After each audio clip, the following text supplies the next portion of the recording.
ನಮ್ಮ ಸಮುದಾಯದ ಹಿರಿಯ ನಾಯಕರು ಒಂದು ಪ್ರೆಸ್ ಮೀಟಲ್ಲಿ ಹೇಳ್ತಾರೆ, ಎಸ್ ಟಿ ಮೀಸಲಾತಿಯಲ್ಲಿರುವಂತಹ 15 MLAಗಳು 2 MP ಗಳು ಒಬ್ಬರೇ ತಿಂತಾ ಇದ್ದಾರೆ, ಒಂದೇ ಸಮುದಾಯ ತಿಂತಾ ಇದೆ ಅಂತ ಹೇಳ್ತಾರೆ.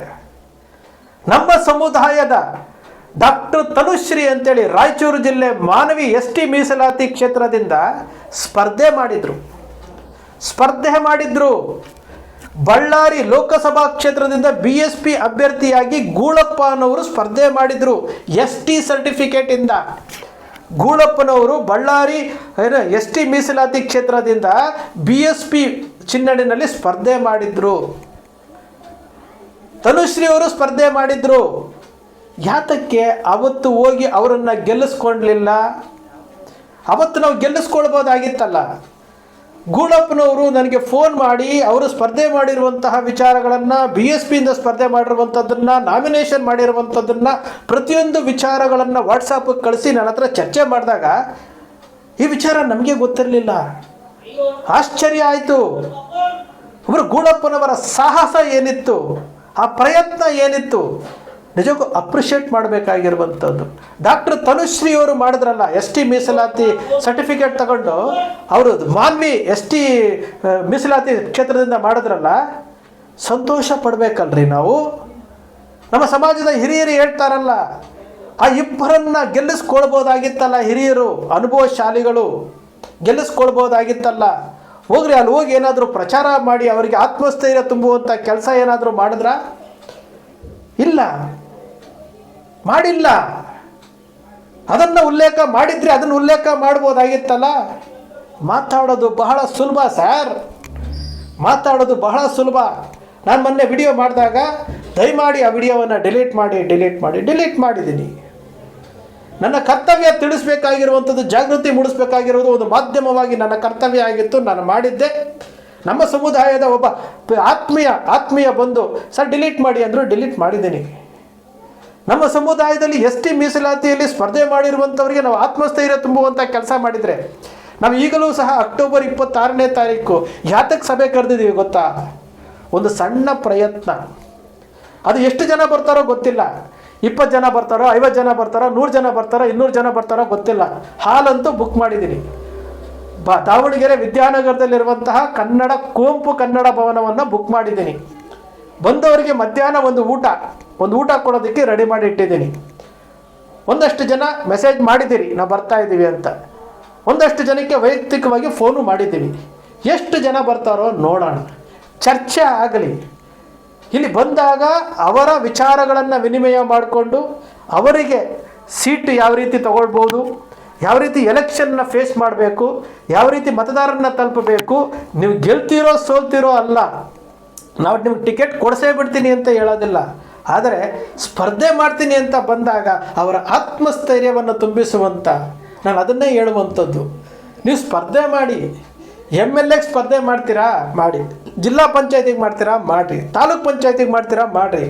ಮಾಡ್ತೀನಿ ಅಂತ ಬಂದವರಿಗೆ ನಿನ್ನ ಜೊತೆ ನಾನು ಇದ್ದೀನಿ, ನಿನ್ನ ಸೋಲು ಗೆಲುವು ಆಮೇಲೆ ನಾವಿದ್ದೀವಿ ಅಂತ ಆತ್ಮಸ್ಥೈರ್ಯ ತುಂಬುವಂಥ ಕೆಲಸ ಮಾಡಬೇಕಲ್ಲ. ಆ ಕೆಲಸ 26ನೇ ತಾರೀಕು ನಾವೊಂದು ಸಣ್ಣದಾದಂತಹ ಒಂದು ಪ್ರಯತ್ನ ಮಾಡ್ತಾ ಇದ್ದೀವಿ. ಇದು ಪ್ರಯತ್ನಗಳು ಸಾಗಬೇಕು. ಪ್ರಯತ್ನಗಳು ಸಾಗಿದಾಗ ಮಾತ್ರ ಆ ಸಮುದಾಯ ಏನಾದರೂ ಒಂದು ಸಾಧನೆ ಮಾಡಲಿಕ್ಕೆ ಆಗುತ್ತೆ.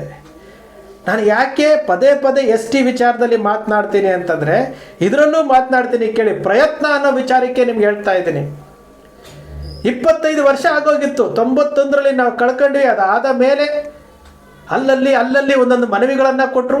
ಅದು ಬಿಟ್ಟರೆ 25 ವರ್ಷ ಆದಮೇಲೆ ದಾಖಲೆಗಳನ್ನು ತೆಗೆದುಕೊಂಡು, ಹಾಲುಮತ ಮಹಾಸಭಾದ ಹೆಸರಿನಲ್ಲಿ ದಾಖಲೆಗಳನ್ನು ತೆಗೆದುಕೊಂಡು ಗುರುಗಳ ಹತ್ರ ಮಾತಾಡಿ ಹಿಂಗಾಗಿದೆ, ಈ ಥರ ತಪ್ಪಾಗೋಗಿದೆ 91ರಲ್ಲಿ, 76ರ ರಿಪೋರ್ಟ್ ತಗೊಂಡು ಎಲ್ಲವೂ ಚರ್ಚೆ ಮಾಡಿ ಬಾಗಲಕೋಟೆಯ ಅಂಬೇಡ್ಕರ್ ಸಮುದಾಯ ಭವನದಲ್ಲಿ ಅವತ್ತು ಒಂದು ಸಭೆ ಇಟ್ವಿ. ಒಂದು ಪ್ರಯತ್ನ ಅಂತ ಮಾಡಿದ್ವಿ. ಸಂವಾದ, ಎಸ್ ಟಿ ಮೀಸಲಾತಿಗಾಗಿ ಸಂವಾದ ಅಂತ ಮಾಡಿದ್ವಿ. ಕಾದು ಕುಳಿತುಕೊಂಡ್ವಿ. ಬೆಳಿಗ್ಗೆ ಇರುವ ಕಾರ್ಯಕ್ರಮ ಮಧ್ಯಾಹ್ನಕ್ಕೆ ಪೋಸ್ಟ್ಪೋನ್ ಆಯಿತು. ಕಾದು ಕುಳ್ಕೊಂಡ್ವಿ, ತಾಳ್ಮೆಯಿಂದ ಕುಳಿತುಕೊಂಡ್ವಿ. ಅವತ್ತು ಹಾಕಿದ್ದಂತಹ ಆ ಬೀಜ, ಬೆಳಿಗ್ಗೆ ಆಗಬೇಕಾಗಿದ್ದಂತಹ ಕಾರ್ಯಕ್ರಮ ಮತ್ತೊಂದು ಸಮುದಾಯದ ಕಾರ್ಯಕ್ರಮ ಇದೆ ಅನ್ನೋ ಕಾರಣಕ್ಕೋಸ್ಕರವಾಗಿ ಮಧ್ಯಾಹ್ನಕ್ಕೆ ಶಿಫ್ಟ್ ಆದರೂ ಸಹ ಮಧ್ಯಾಹ್ನದವರೆಗೂ ತಾಳ್ಮೆಯಿಂದ ಕಾಯ್ಕೊಂಡಿದ್ದು ಅಲ್ಲಿ ಕಾರ್ಯಕ್ರಮ ಸಂವಾದದ ಮೂಲಕ ನಾವು ಕಾರ್ಯಕ್ರಮವನ್ನು ಸ್ಟಾರ್ಟ್ ಮಾಡಿದ್ದು. ಅವತ್ತು ಪ್ರಾರಂಭ ಆಗಿದ್ದು ಸ್ಟೆಪ್ಪು ಹಂತ ಹಂತವಾಗಿ ಮೇಲೆ ಬಂದು ಇಡೀ ಕುರುಬ ಸಮುದಾಯದ ಇತಿಹಾಸದಲ್ಲಿ ಯಾರೂ ಮಾಡದೇ ಇರುವಂತಹ ಒಂದು ಸ್ವಾಭಿಮಾನಿ ಕುರುಬರ ಸಮಾವೇಶ ಅಂತೇಳಿ ಬೆಳಗಾಮಲ್ಲಾಗುತ್ತೆ. ಅಷ್ಟು ದೊಡ್ಡ ಕಾರ್ಯಕ್ರಮ ಆಗುತ್ತೆ. ಅವತ್ತು ಪ್ರಾರಂಭ ಆಗಿದ್ದು ನಿರಂತರವಾಗಿ ಈ ಹಂತದವರೆಗೂ ಬಂದಿದೆ ಅಂತಂದರೆ ಪ್ರಯತ್ನ. ನಾವು ಫೇಲ್ ಆಗ್ತೀವೋ ಪಾಸ್ ಆಗ್ತೀವೋ ಅಲ್ಲ, ಪ್ರಯತ್ನ ಮಾಡ್ತಾ ಇರಬೇಕಲ್ಲ. ಅವತ್ತು ಆ ಪ್ರಯತ್ನ ಮಾಡಿದ್ದಕ್ಕೆ ಈ ಹಂತಕ್ಕೆ ಬಂದು ನಿಂತಿದೆ. ಇವತ್ತು ಕೊನೆಯ ಪಕ್ಷ ಸಮುದಾಯ ಸಿದ್ದರಾಮಯ್ಯನವರು ರಾಜಕೀಯವಾಗಿ ನಿವೃತ್ತಿ ಹೋಗ್ತಾ ಇದ್ದೀನಿ, ಚುನಾವಣಾ ಕಣದಿಂದ ನಿವೃತ್ತಿ ಆಗ್ತೀನಿ ನೆಕ್ಸ್ಟ್ ಚುನಾವಣೆಗೆ ಅಂತ ಹೇಳಿದ ಮೇಲೂ ಸಹ ಈ ಸಮುದಾಯದಲ್ಲಿ ಯಾರೂ ಇಲ್ಲದಂತಹ ಪರಿಸ್ಥಿತಿ. ನಮ್ಮ ಸಮುದಾಯದ ಶ್ರೀಮಂತ ರಾಜಕಾರಣಿಯನ್ನು ನಮ್ಮಿಂದಲೇ ನಾವು ಸೋಲುವಂತಹ ಕೆಲಸಕ್ಕೆ ತೆಗೆದುಕೊಂಡು ಬಂದ್ರಿ. ನಮ್ಮ ಸಮುದಾಯದ ರಾಜಕಾರಣಿಗಳು ಇವತ್ತೆಲ್ಲ ನಿವೃತ್ತಿ ಅಂಚಿನಲ್ಲಿದ್ದಾರೆ. ಯಾರಿಗೂ ಸಹ ಬೆಳೆಸಬೇಕು ಅನ್ನೋ ಮನಸ್ಥಿತಿನೂ ಇದ್ದಿಲ್ಲ. ಕೊನೆಯ ಪಕ್ಷ ಈಗಲಾದರೂ ಒಂದು ಪ್ರಯತ್ನ ಮಾಡೋಣ ಅಂಥೇಳಿ ಅಕ್ಟೋಬರ್ 26ನೇ ತಾರೀಕು ಇದೊಂದು ಪ್ರಯತ್ನ ಮಾಡ್ತಾ ಇದ್ವಿ.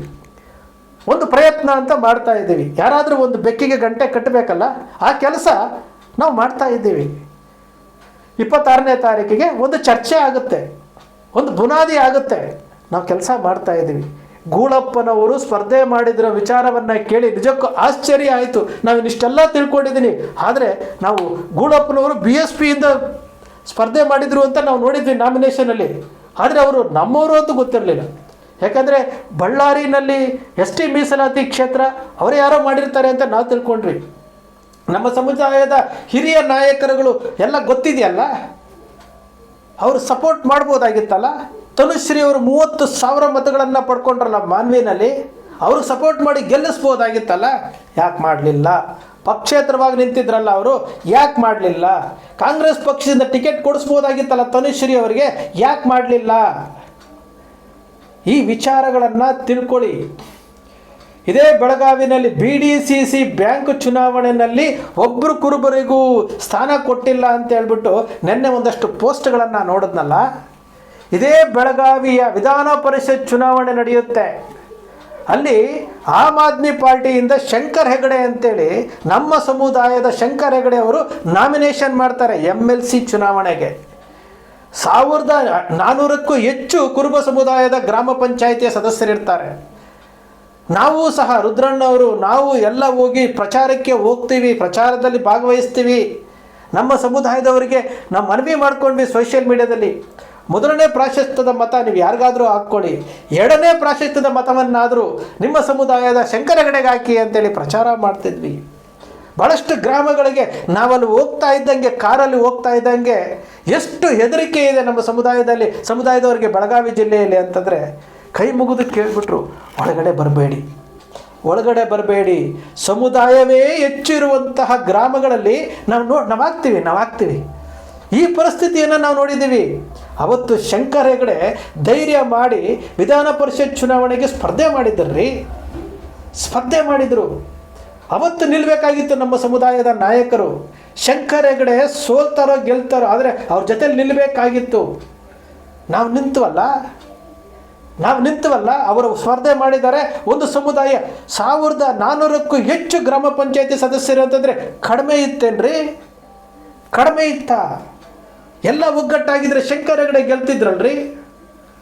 ಪ್ರೆಸ್ ಮೀಟ್ ಮಾಡಿ ಹೇಳ್ತಾರೆ, ನಮ್ಮ ಸಮುದಾಯದ ನಾಯಕರಿಗೂ ಪ್ರೆಸ್ ಮೀಟ್ ಮಾಡಿ ಹೇಳ್ತಾರೆ, ST ಮೀಸಲಾತಿಯಲ್ಲಿ ಒಂದು ಸಮುದಾಯ 15 ಗೆಲ್ತಾ ಇದೆ, 2 ಗೆಲ್ತಾ ಇದೆ. ಕಣ್ಣು ಮುಂದೆ ಇದೆಯಲ್ಲ ಸ್ವಾಮಿ, ಕಣ್ಣು ಮುಂದೆ ಇದೆಯಲ್ಲ. ಯಾತಕ್ಕೋಸ್ಕರವಾಗಿ ಹೋರಾಟ ಮಾಡಿಲ್ಲ, ಯಾತಕ್ಕೋಸ್ಕರವಾಗಿ ಅವ್ರಿಗೆ ಗೆಲ್ಲಿಸ್ಕೊಳ್ಬೇಕಂತ ಕೆಲಸ ಮಾಡಲಿಲ್ಲ. ಸತ್ಯ ಯಾವತ್ತೂ ಸಾಯೋದಿಲ್ಲ ಸರ್. ಒಂದು ವಿಚಾರ ತಿಳ್ಕೊಳ್ಳಿ, ಯಾವ ವ್ಯಕ್ತಿಯ ಮಾಹಿತಿಗಳನ್ನು ಸಂಗ್ರಹಣ ಮಾಡಿ ಇಟ್ಕೊಳ್ತಾನೋ, ಯಾವ ವ್ಯಕ್ತಿಯ ಜೊತೆ ಮಾಹಿತಿ ಇರುತ್ತೋ ಅವನು ಯಾವತ್ತೂ ಸುಳ್ಳು ಹೇಳಲ್ಲ ರೀ. ವೇದಿಕೆಯ ಮೇಲೆ ಕುತ್ಕೊಂಡು ಮುಂದ್ಗಡೆ ಇರುವಂಥ 500 ಜನ, 1000 ಜನ, 2000 ಜನ ಇದ್ದಾಗ ಓ ಅಂತ ಕಿರ್ಚಿಬಿಟ್ಟು ಚಪ್ಪಾಳೆ ಗಿಡ್ಸ್ಕೊಳ್ಳೋಕ್ಕೆ ಭಾಷಣ ಮಾಡೋದಲ್ಲ. ಸತ್ಯವನ್ನು ಹೇಳಬೇಕು. ಇವತ್ತಿನವರೆಗೂ ನಿಜಕ್ಕೂ ಹೆಮ್ಮೆಯಿಂದ ಹೇಳ್ತೇನೆ, ಇವತ್ತಿನವರೆಗೂ ಸಮುದಾಯದ ಮುಂದೆ 100ಕ್ಕೆ 90% 90% ನಾನು ಸತ್ಯವನ್ನೇ ಹೇಳ್ತೇನೆ ಅಂತೇಳಿ ನನಗೆ ತೃಪ್ತಿ ಇದೆ. ಎಲ್ಲ ಒಂದು ಕಡೆ ಮಾಹಿತಿಯ ಕೊರತೆಯಿಂದ ಒಂದು 10% ಆ ಕಡೆ ಈ ಕಡೆ ಆಗಿರ್ಬೋದು. 90% ನಾನು ಸತ್ಯವನ್ನೇ ಹೇಳಿರ್ತೀನಿ. ಯಾಕಂದರೆ ಮಾಹಿತಿಗಳನ್ನು ಇಟ್ಕೊಂಡೇ ನಾನು ಮಾತಾಡ್ತೀನಿ. ಇವತ್ತು ಮಾತಾಡಬೇಕಾದ್ರೂ ಅಷ್ಟೇ. ಗೂಳಪ್ಪನವರು ವಾಟ್ಸಪ್ಪಿಗೆ ಕಳಿಸಿದ ಮೇಲೇ ತನುಶ್ರೀ ಅವರ ಬಗ್ಗೆ ಮಾಹಿತಿ ತಿಳ್ಕೊಂಡಿರೋದ್ರಿಂದಲೇ, ಶಂಕರ್ ಹೆಗಡೆ ಅವ್ರ ಜೊತೆಯಲ್ಲಿ ಪ್ರಚಾರ ಮಾಡಿದ್ರಿಂದಲೇ, ಯಲ್ಲಪ್ಪ ಹೆಗಡೆ ಚುನಾವಣೆಗೆ ನಿಂತಿದ್ದಾರೆ ಅಂತ ಗೊತ್ತಿದ್ರಿಂದಾನೇ ಎಲ್ಲ ವಿಚಾರಗಳನ್ನು ತಿಳ್ಕೊಂಡು ಇವತ್ತು ನಿಮ್ಮ ಮುಂದೆ ಮಾತನಾಡ್ತೀನಿ. ಸ್ಪರ್ಧೆ ಮಾಡ್ತಾರೆ ಅಂತಂದಾಗ ಬೆಂಬಲಿಸಿ. ಇದು ನಮ್ಮ ವಾಸ್ತವ ಕುರುಬರ ಪರಿಸ್ಥಿತಿ. ಇದು ಯಾರೂ ಸಹ ಒಂದು ದಿವಸ ಸಿದ್ದರಾಮಯ್ಯನವ್ರ ಜೊತೆಯಲ್ಲಿ, ನಿಜಕ್ಕೂ ಸಿದ್ದರಾಮಯ್ಯನವ್ರ ಜೊತೆ ಅವರ ಮನಸ್ಸು ಹೇಗಿದೆ ಅಂತಂದರೆ ನಿಜಕ್ಕೂ ನನಗೆ ಭಾಳ ಖುಷಿ ಆಯಿತು. ಸಿದ್ದರಾಮಯ್ಯನವರ ರಾಜಕೀಯ ನಡೆ ನನಗೆ ಭಾಳ ಖುಷಿ ಆಗುತ್ತೆ. ಒಂದು ದಿವಸ ಸಿದ್ದರಾಮಯ್ಯನವರು ನೇರ 2022ರಲ್ಲಿ ಅವರ ಮನೆಯಲ್ಲಿ ಹೀಗೆ ಎದುರಿಗೆ ಸಿಗ್ತಾರೆ. ಸಿಗ್ತಾರೆ. ನಾವೆಲ್ಲ ಯಾವುದೋ ಒಂದು ವಿಚಾರಕ್ಕೆ ಹೋಗಿರ್ತೀವಿ, ಇದೇ ST ಮೀಸಲಾತಿ ವಿಚಾರಕ್ಕೆ ಹೋಗಿರ್ತೀವಿ. ಯಾವುದೋ ಒಂದು ವಿಚಾರಕ್ಕೆ ಹೋದಾಗ ಸಿದ್ದರಾಮಯ್ಯನವರ ಮನೆ ಸಿಗ್ತಾರೆ. ನೇರವಾಗಿ ನಾನು ಸಿದ್ದರಾಮಯ್ಯನವ್ರ ಹತ್ರ ಮಾತಾಡ್ತೀನಿ. ಎಲ್ಲರೂ ಇದ್ರು, ಒಂದು 20-30 ಜನ ಇದ್ದರು. ನೇರವಾಗಿ ಹೇಳಿದೆ, ಸರ್ ಇಡೀ ಸಮುದಾಯ ನಿಮ್ಮ ಜೊತೆಯಲ್ಲಿದೆ, ಸಮುದಾಯಕ್ಕೆ ಯಾವ ಕೆಲಸ ಆಗ್ತಾ ಇಲ್ಲ. ಇಡೀ ಅಹಿಂದ ವರ್ಗ ನಿಮ್ಮ ಜೊತೆಯಲ್ಲಿದೆ, ನೀವು ಅಹಿಂದ ವರ್ಗವನ್ನು, ಸಮುದಾಯವನ್ನು ಸಂಘಟಿಸುವಂಥ ಕೆಲಸ ಮಾಡಬೇಕಾವು ಸರ್. ಈ ಸಮುದಾಯಗಳು ನಿಮ್ಮನ್ನು ನೆಚ್ಚಿಕೊಂಡಿದ್ದಾವೆ. ಕುರುಬ ಸಮುದಾಯದಲ್ಲಿರುವಂಥ 31 ಜಿಲ್ಲೆಯಲ್ಲಿರುವಂಥ ಕುರುಬ ಸಮುದಾಯದವರು ಒಂದೊಂದು ಜಿಲ್ಲೆಗೆ ಕನಿಷ್ಠ 1,000 ಜನ ತಯಾರಾಗಬೇಕು ನಿಮ್ಮ ಪರವಾಗಿ ಮಾತಾಡೋಕ್ಕೆ. ಅಹಿಂದ ವರ್ಗಗಳು ಒಂದು ಜಿಲ್ಲೆಯಲ್ಲಿ 5,000 ಜನ ಅಹಿಂದ ಯುವಕರು ತಯಾರಾಗಬೇಕು. ಅವರಿಗೆ ಟ್ರೈನ್ ಅಪ್ ಮಾಡಬೇಕು, ಅವರಿಗೆ ವರ್ಕ್ಶಾಪ್ಗಳಾಗಬೇಕು. ನೀವು ಒಂದು ಕರೆ ಕೊಟ್ಟರೆ 5,000 ಅಂತಂದರೆ 30 ಜಿಲ್ಲೆಯಲ್ಲಿ ಹೆಚ್ಚು ಕಡೆ 1.5 ಲಕ್ಷ ಜನ ಒಂದೇ ಕೂಗು ಹಾಕಬೇಕು ಸರ್ ಅಂತೇಳಿ 15 ನಿಮಿಷ ಈ ವಿಚಾರಗಳನ್ನು ಅವರಿಗೆ PPT ಮೂಲಕನೂ ತೋರಿಸ್ತೀನಿ ಅಂತ ಹೇಳಿದೆ. ಎಲ್ಲವನ್ನು ಹೇಳಿದಾಗ ಸಿದ್ದರಾಮಯ್ಯನವರು ಎಲ್ಲವನ್ನು ಕೇಳಿಸ್ಕೊಂಡು ಒಂದು ಮಾತು ಹೇಳಿದ್ರು. ಅವರು ಪಕ್ಕದಲ್ಲಿರುವಂಥವ್ರು, ಅವರ ಆಪ್ತ ಸಹಾಯಕರುಗಳಿಗೆಲ್ಲ ಒಂದು ಮಾತು ಹೇಳಿದ್ರು, ಇವ್ರ ಹತ್ರ ಭಾಳ ವಿಷಯ ಇದೆ, ಈ ವ್ಯಕ್ತಿಯ ವಿಷಯಗಳನ್ನ ನಾನು ಕೇಳಬೇಕು, ಈ ವ್ಯಕ್ತಿಗೆ ಒಂದು 2 ಗಂಟೆ ಟೈಮ್ ಕೊಡ್ರಿ, ಇವರಿಗೆ ಫಿಕ್ಸ್ ಮಾಡಿರಿ ಅಂತ, ಅಪಾಯಿಂಟ್ಮೆಂಟ್ ಫಿಕ್ಸ್ ಮಾಡಿ ಅಂದರು. 2022ರಲ್ಲಿ ಹೇಳಿದ್ರು. 2022ರಲ್ಲಿ ಅವ್ರ ಮನೆಯಲ್ಲಿ ನಿಂತ್ಕೊಂಡೇ ಮಾತನಾಡಿರುವಂಥದ್ದು. ಅವ್ರ ಊಟಕ್ಕೆ ಅರ್ಜೆಂಟ್ ಆಯಿತು ಅಂತೇಳಿ ಊಟಕ್ಕೆ ಹೋಗ್ತಾರೆ. 2022ರ ನಂತರ ಸಿದ್ದರಾಮಯ್ಯನವ್ರು ಹೇಳಿದ ನಂತರ ಒಂದು 3-4 ಸಾರಿ ಅವ್ರಿಗೆಲ್ಲರಿಗೂ ಕೇಳಿ ನೋಡಿದ್ವಿ, ಏನಾದ್ರು ಡೇಟ್ ಫಿಕ್ಸ್ ಮಾಡಿದ್ರಾ, ಟೈಮ್ ಫಿಕ್ಸ್ ಮಾಡಿದ್ರಾ ಅಂತ. ಯಾರೂ ಮಾಡಲಿಲ್ಲ. ನಾವು ಸ್ವಾಭಿಮಾನಿಗಳು ಸ್ವಾಮಿ, 3 ಸರಿ 4 ಸರಿ ಕೇಳ್ತೀವಿ, 5ನೇ ಸರಿ ನಾವು ಕೇಳೋಕ್ಕೆ ಹೋಗಲ್ಲ, ಬಿಟ್ಬಿಟ್ವಿ. ಸಿದ್ದರಾಮಯ್ಯನವರ ಮನಸ್ಥಿತಿ ಆ ರೀತಿ ಇದೆ, ಒಳ್ಳೆ ಮನಸ್ಥಿತಿ ಇದೆ. ಅವ್ರು ಏನೋ ಒಂದು ಮಾಡಬೇಕು ಅಂತಿದ್ದಾರೆ, ಆದರೆ ಪ್ಲ್ಯಾನಿಂಗ್ ಕೊಡೋವಂಥದ್ದು ಇದು. ಎಲ್ಲರೂ ಈ ವಿಚಾರ ಮಾಡಿದಾಗ ಮಾತ್ರ. ಈಶ್ವರಪ್ಪನವರು ಸಂಗೊಳ್ಳಿ ರಾಯಣ್ಣ ಬ್ರಿಗೇಡ್ ಮಾಡಿದ್ರು. ಬ್ರಿಗೇಡ್ ಮಾಡಿದಾಗ ಆ ಸಂಘಟನೆಯ ಹಾದಿ ಇತ್ತಲ್ಲ, ಆ ಹಾದಿಯನ್ನು ಕರೆಕ್ಟಾಗಿ ತೆಗೆದುಕೊಂಡು ಹೋಗಿದ್ದಿದ್ರೆ, ಆ ಸಂಗೊಳ್ಳಿ ರಾಯಣ್ಣ ಬ್ರಿಗೇಡ್ನ ಕೂಡಲ ಸಂಗಮ ಆದಮೇಲೆ, ಜನವರಿ 26 ಆದಮೇಲೆ ಫೆಬ್ರವರಿ 4ನೇ ತಾರೀಕಿಗೆ ಅಮಿತ್ ಶಾ ಹತ್ರ ಹೋಗಿ, ದೆಹಲಿಗೆ ಹೋಗಿ ಸಂಗೊಳ್ಳಿ ರಾಯಣ್ಣ ಕ್ಲೋಸ್ ಮಾಡ್ತೀನಿ ಅಂತ ಹೇಳಿದ್ರಲ್ಲ, ಅದು ಆಗದೆ ಅದನ್ನೇ ನಮ್ಮಂಥವ್ರ ಕೈಯಲ್ಲಿ ಕೊಟ್ಟಿದ್ದಿದ್ರೆ ಇವತ್ತು ಸಂಗೊಳ್ಳಿ ರಾಯಣ್ಣ ಬ್ರಿಗೇಡು ರಾಜ್ಯದಲ್ಲಿ ದೊಡ್ಡ ಮಟ್ಟಕ್ಕೆ ಬೆಳೀತಿರ್ತಿತ್ತು, ದೇಶದಲ್ಲಿ ಬೆಳೆಸ್ತಾ ಇದ್ವಿ ನಾವು. ಬಿಟ್ಟರು. ನಾನು ಸಂಘಟನೆ ಚತುರ ಅಂತ ಹೇಳ್ತಿಲ್ಲ, ದೇವರು ಕೊಟ್ಟಿರುವಂತಹ ಒಂದಷ್ಟು ಮಾರ್ಗಗಳನ್ನು ಬೇರೆ ಬೇರೆ ಸಂಘಟನೆಗಳಲ್ಲಿ ನೋಡಿರುವಂಥದ್ದನ್ನು, ವಿಷಯಗಳನ್ನು ತಿಳ್ಕೊಂಡು ನಾವು ಮಾತಾಡ್ತಾ ಇರುವಂಥದ್ದು. ಇದು ವಾಸ್ತವ ಸತ್ಯ. ಈ ಸಮುದಾಯ ಸಂಘಟನೆಯಲ್ಲಿ ವೀಕು, ಜಾಗೃತಿನಲ್ಲಿ ವೀಕು, ಶಿಕ್ಷಣದಲ್ಲಿ ವೀಕು, ಆರ್ಥಿಕ ವ್ಯವಸ್ಥೆಯಲ್ಲಿ ವೀಕು, ಉದ್ಯಮಗಳಲ್ಲಿ ವೀಕು, ರಾಜಕೀಯದಲ್ಲಿ ದೊಡ್ಡ ಶೂನ್ಯ. ಹಾಗಾದರೆ ಈ ಸಮುದಾಯ ಯಾವ ಹಂತಕ್ಕೆ ಗುರಿ ಮುಟ್ಟುತ್ತೆ, ದಡ ತಲುಪುತ್ತೆ ಗೊತ್ತಿಲ್ಲ. ಅಕ್ಟೋಬರ್ 26ನೇ ತಾರೀಕು ಒಂದು ಪ್ರಯತ್ನ ಮಾಡ್ತಾ ಇದ್ದೀವಿ. ಒಂದು 150ರಿಂದ 200 ಜನ ಅಂತ ಅಂದ್ಕೊಂಡಿದ್ದೀವಿ. ಬಂದರೆ ವಿಶೇಷವಾಗಿ ನಾವು ಯಾರನ್ನೂ ವೇದಿಕೆ ಮೇಲೆ ಕೂರಿಸಲ್ಲ, ಯಾರನ್ನೂ ಹೊಗಳೋದಿಲ್ಲ, ಯಾರನ್ನೂ ತೆಗಳೋದಿಲ್ಲ. ಹಾಲಿಗೆ ಒಳಗಡೆ ಬರಬೇಕಾದ್ರೆ ಅವರ ಪಕ್ಷ, ಅವರ ನಾಯಕರು, ಅವರ ಮನಸ್ಥಿತಿಗಳು, ರಾಜಕೀಯ ಮನಸ್ಥಿತಿಗಳನ್ನೆಲ್ಲ ಹೊರಗಡೆ ಬಿಟ್ಟು ಒಳಗಡೆ ಒಬ್ಬ ಕುರುಬನಾಗಿ ಬರಬೇಕು, ಮಾತಾಡಬೇಕು, ಸಂವಾದ ಮಾಡಬೇಕು, ಚರ್ಚೆ ಮಾಡಬೇಕು, ನಿರ್ಣಯ ತಗೋಬೇಕು, ಮುಂದಿನದಕ್ಕೆ ಹೆಜ್ಜೆ ಇಡಬೇಕು. ಇದು ಸಂಕಲ್ಪ ಮಾಡಿ ಹೋಗಬೇಕು. ಇದು ಅಕ್ಟೋಬರ್ 26ನೇ ತಾರೀಕು ನಾವು ಅಂದ್ಕೊಂಡಿರುವಂಥದ್ದು. 100ಕ್ಕೆ 90% ಸಕ್ಸಸ್ ಆದರೂ ನಾವು ಖುಷಿನೇ. ಆದರೆ ಪ್ರಯತ್ನಗಳು ಸಾಗಬೇಕು, ಪ್ರಯತ್ನಗಳು ಸಾಗ್ತಾಯಿದೆ. ಸ್ನೇಹಿತರೆ, ನಿಮ್ಮ ಕನಕ ಟಿ ವಿ ಸೃಷ್ಟಿ ಮಾಡೋದಿಲ್ಲ, ಕಲ್ಪನೆಯೂ ಮಾಡೋದಿಲ್ಲ, ವಾಸ್ತವದ ವಿಚಾರವನ್ನು ವಿಶ್ಲೇಷಣೆ ಮಾಡುತ್ತೆ.